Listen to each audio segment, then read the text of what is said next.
Was it an innocent discussion or a plot to suppress voters? A secretly recorded meeting between Tea Party groups back in March is making some people upset in this election year. Capitol Bureau Chief Bob Schaper talked with both sides and found out what the explanation is here. Yeah, it was a quarterly meeting of various Tea Party and constitutional groups held in Marshfield.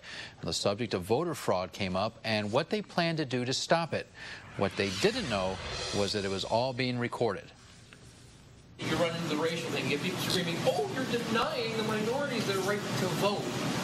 No, we're denying their right to vote multiple times. Scott Ross, director of One Wisconsin Now, a liberal advocacy group, says he suspects minorities and university students, traditionally Democratic voters, were being targeted during the June 12th meeting in Marshfield.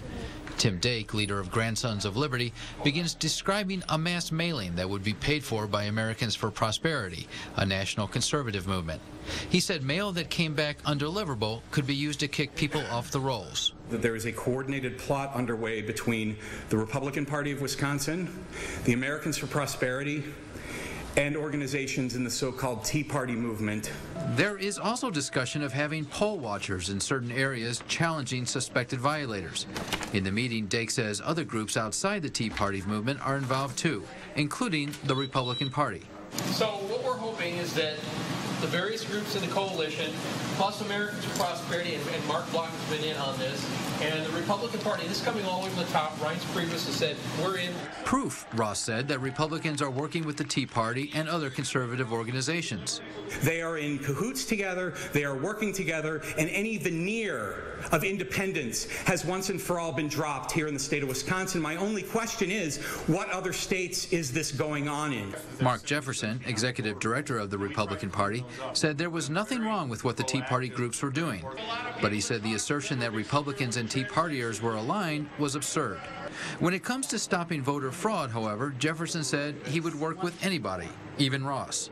But in general, we are interested in working with whatever groups want to work with us to help make sure that the laws are actually being followed. In a phone interview today, Dake confirmed the audio recording, but denied any wrongdoing, saying his group just wanted to make things better.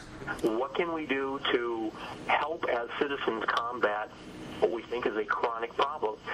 But as far as some of their allegations that we are attempting to disenfranchise specific groups of voters, that's completely untrue.